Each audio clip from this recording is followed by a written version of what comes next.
চটি চাটা দলদাস একজন পুলিশের আবেদন। টিএমসি জিতে যাওয়ার অর্থ হচ্ছে মুসলমানের জিতে যাওয়া।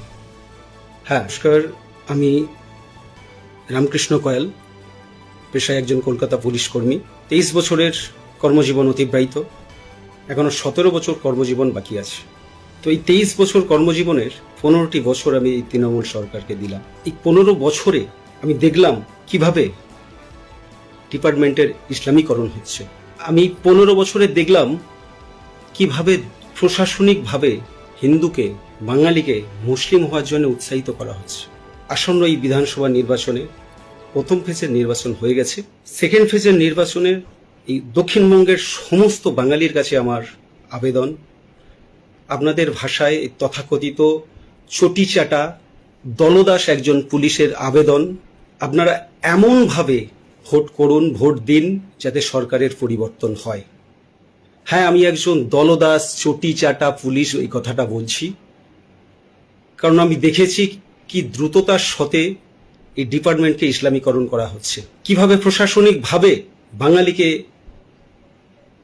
মুসলমান হওয়ার জন্য উৎসাহিত করা হচ্ছে। এই ভোটে, এই সেকেন্ড ফেজের ভোটে দক্ষিণবঙ্গের মানুষ, সমস্ত বাঙালি যদি হিন্দু মনে করেন, সবাই মিলে টিএমসির এই সরকার পরিবর্তন করতে, অর্থাৎ টিএমসির বিপরীতে ভোট দিন। টিএমসি জিতে যাওয়ার অর্থ হচ্ছে মুসলমানের জিতে যাওয়া। হ্যাঁ, জেহাদি শক্তির জিতে যাওয়া। আর মুসলমান জিতে যাওয়ার অর্থ হচ্ছে আমাদের মঠ মন্দির ধ্বংস হওয়া, আমাদের দেবদেবীর মূর্তি ধ্বংস হওয়া।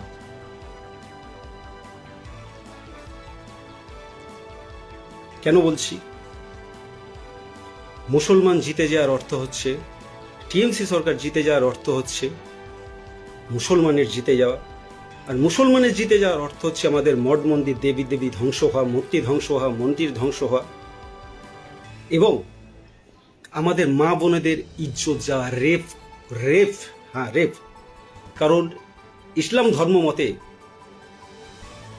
ওই আরবের মতবাদ মতে, যারা আরবের মতবাদ ফলো করে তাদেরকে মুসলমান বলে। আর এই ধর্মীয় মতবাদ অনুসারে এরা বিধর্মীদের ধর্ষণ করতে পারবে, বিধর্মী মহিলাদের ধর্ষণ করতে পারবে, রেপ করতে পারবে। ইভেন আপনাকে একটা মিথ্যে অজুহাত দিয়ে, ইসলাম অবমাননা হয়েছে এই অজুহাত দিয়ে আপনাকে এলাকা ছাড়া করতে পারবে, যেটাকে, এবং যেখানে পাবে সেখানে হত্যা করবে, এরকম একটা নির্দেশ দেওয়া আছে, যেটাকে আমরা দাঙ্গা বলে থাকি।